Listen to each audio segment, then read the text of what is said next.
to do a closing speech for an event like this, where so much has been brought up, so many of the issues are very serious and need a lot more than I can give you in a couple of minutes. So I'll give that sort of caveat that this is going to be an imperfect closing response, but I'll do my best. And there's a few things I think that are important to say anyway. And I will stay on script for a bit. I'll go off a little bit as well, only because I don't want to forget things and I've been making notes. So firstly, thank you for coming here. It's very useful. I want to thank people online as well. I want to apologize for what happened with the people who were trying to get here who couldn't. We weren't aware of that, and I think we probably would have pulled the stops out to help with that. Always very important for me to hear, to meet, to listen to you, to help me reflect back on the last year of work, but also, as I said, in preparation for the year ahead, but in particular for the budget ahead. And I want to thank everyone for sharing openly today as well. I want to thank Helen Johnson for once again acting as moderator for this afternoon's Q&A, and to all the facilitators, all the presenters, all the note takers who participated in the event. I'm also very glad to see that we do have a lot of representatives from different government departments here today. That wasn't the case last year. It was raised with me. We made a special request this time. So it's good to see you here. We remember you here. We have your department and name noted. Thank you. I didn't ask Eileen to present on what she presented. I said, Eileen, will you speak at this? I showed her what it was last year. She said yes. I'm particularly glad she decided to talk about community development for maybe obvious reasons, because I've got responsibility over that area. We are, and I am, trying to, I suppose, bump up the position of community work in Ireland. I think our investment in the All-Ireland standards for community work are testament to that with Community Work Ireland, but in particular the different schemes that I will mention that I've been trying to bulk up over time as well. But Eileen was a really good person to have here, because she doesn't pull her punches, and that's an important event like today, but at the same time she's forward looking and gives hope, and I want to thank her for her contribution. I know many of you here today are involved in work at community level to help the most vulnerable members of our society, and want to emphasise the value of the work that you do. It is your experience, it's your engagement that makes events like today a success, and I want to thank you all for participating and giving your time generously. For me, it's important that we connect all the outputs and views expressed today to the political decision-making process. And as Minister with responsibility for social inclusion and the implementation of the roadmap, I want to assure you, as I said earlier on, it's not just your views that matter to us, but perhaps more important for me to carry forward is your feelings of solidarity with those in poverty, your feelings of injustice with people's situations, your feelings of anger and frustration at the unfairness of some situations, and indeed your feelings of frustration with government processes and government decisions and government policies as well. I'm glad we got to the stage where we were able to publish the midterm review of the roadmap before today, after an extensive consultation process. Context has changed significantly since the publication of the roadmap, and I think now we have a refreshed roadmap that's better orientated to the current challenges we face, especially coming out of the pandemic and in the current cost of living challenges as well, but also better reflecting the new programme for government as well since the roadmap was launched. As chair of the steering group for the implementation of the roadmap, I have sought to make the engagement process and the development of the review as thorough as possible. I'm not going to go through all the steps that were done to do that, because it's been a long day and you've heard it already before today. We did try to take as much of your feedback on board as possible. We've added 12 additional commitments and updates made to 17 existing commitments as well, and 2 further indicators added as well. I know it's not. I know that we haven't been able to include everything you asked for. I would stress, though, that the intention of the midterm review is to revitalise the roadmap rather than create an entirely new strategy, and that time will come too. It's important for me to acknowledge some of the bigger social inclusion challenges that may not necessarily get a lot of coverage in the roadmap itself, but remain cross-cutting and very live. And obviously, the housing and homelessness crisis and how we respond to it significantly defines the state's response to social inclusion. It does continue to get the highest level of political attention. political energy and political urgency. And personally, I do check in with the other Minister O'Brien, specifically on the very concerning growth in homelessness on a regular basis, and I'll be doing so again later this month as we consolidate new and what I think are significant additional protections for renters. So I want to say this: homelessness is not normal, and it's not right, and we're certainly not normalising it in our thinking.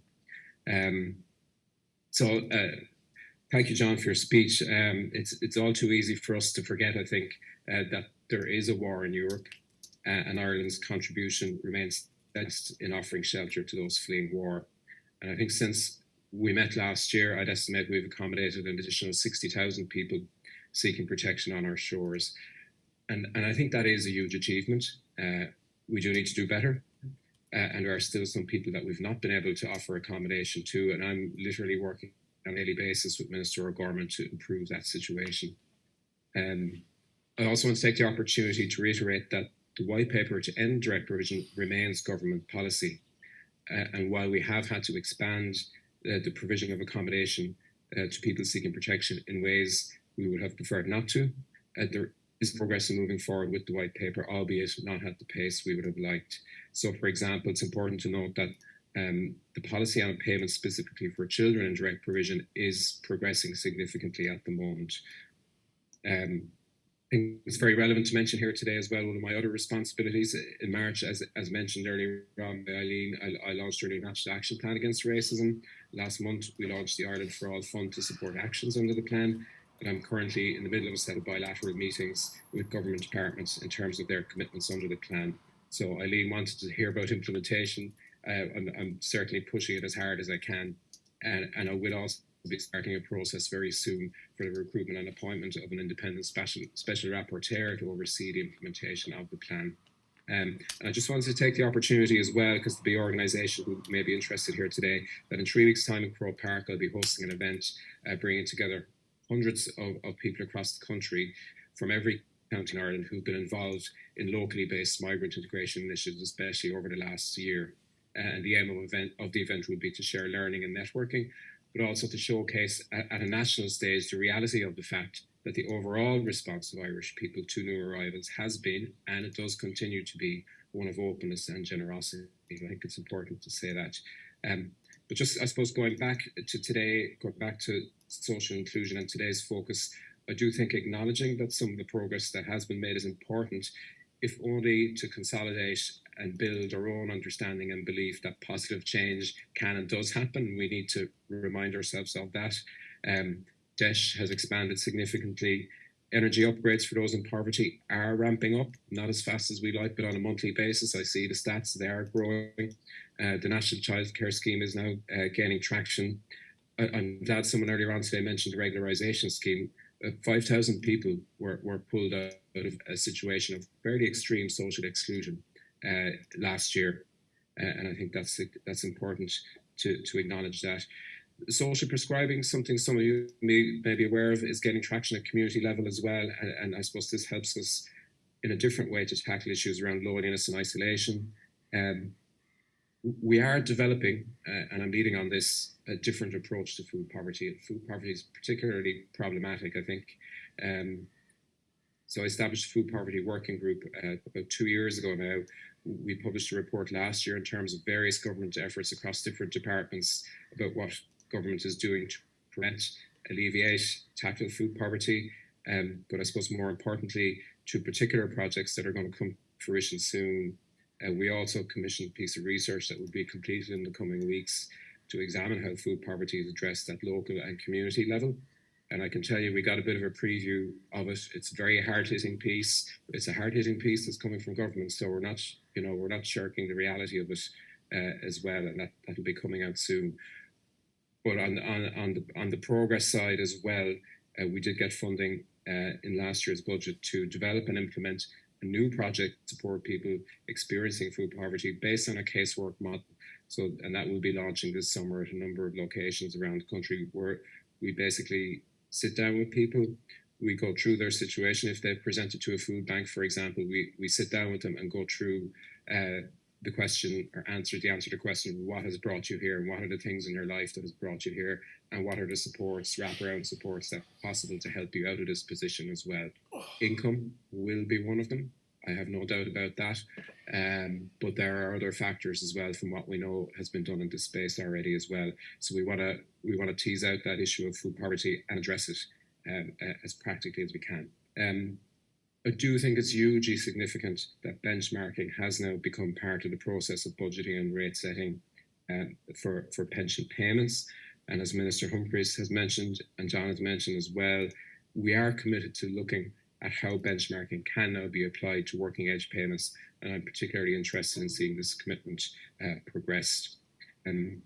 Bit of a whistle-stop tour of things that people said that I want to, during the day, that I want to just say something in response to earlier this morning, Anne, but also Stephen in the workshops raised issues about access to the early childhood care and education scheme.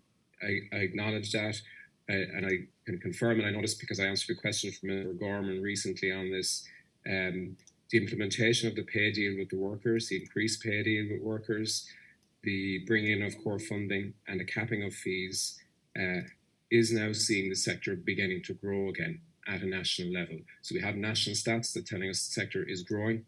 I totally accept that you're not seeing that in every community yet, but at a national level, there are new places opening up. There are places being added to childcare settings that are currently there as well.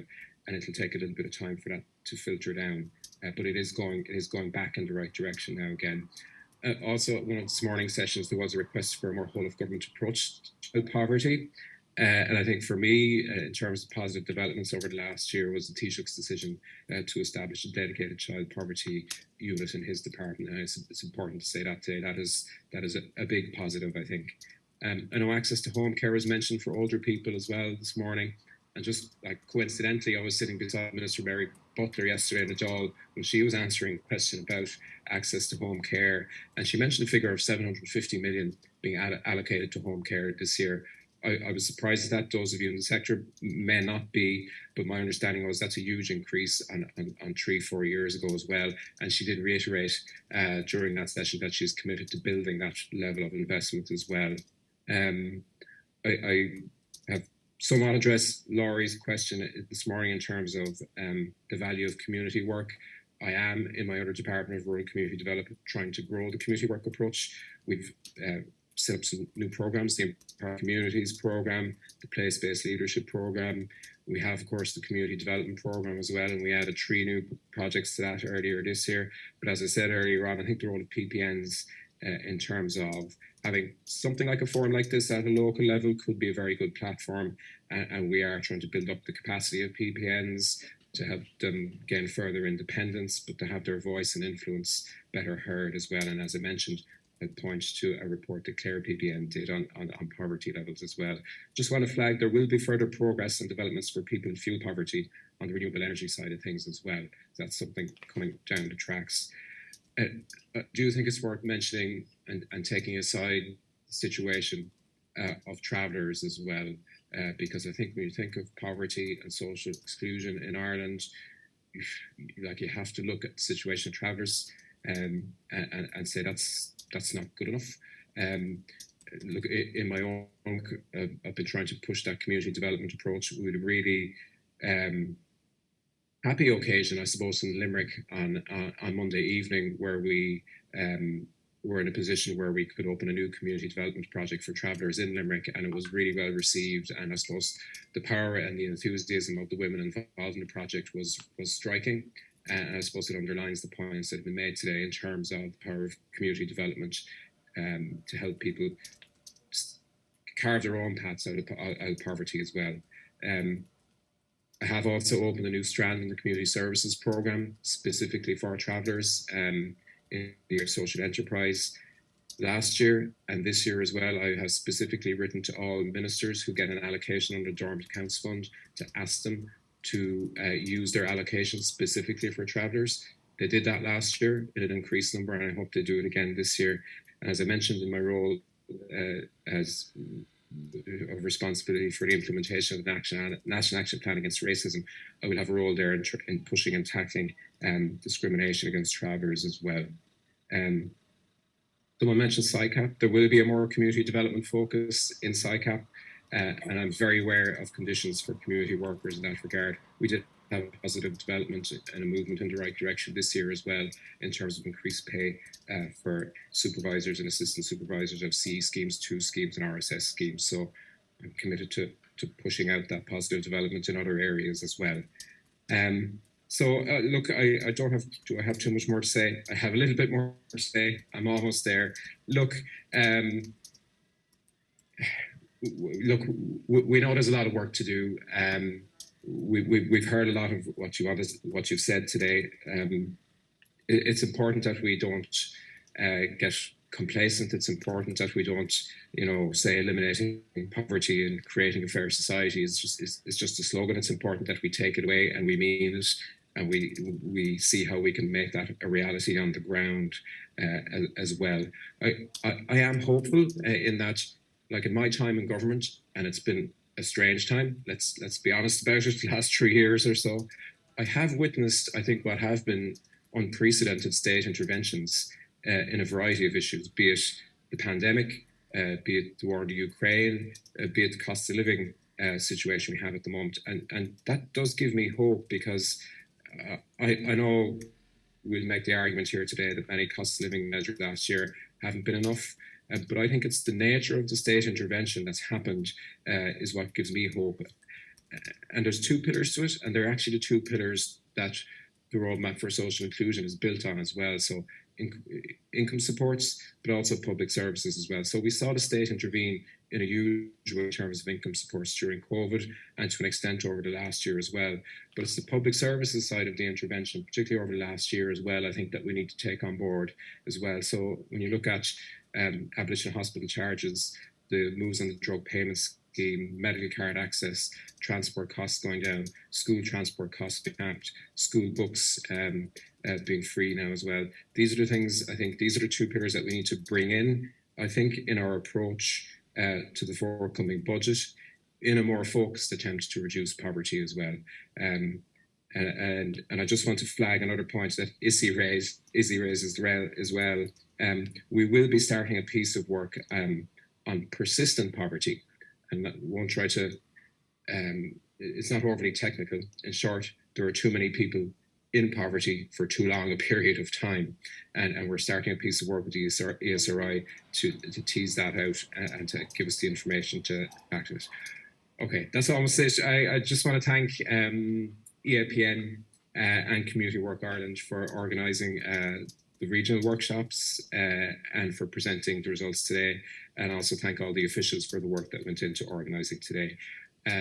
Thank you so much, everyone, for sharing and bringing your views and representing people and sharing your own experience as well today. I'll certainly take it away and bring it into the next important couple of months when we're making the big decisions. Thank you.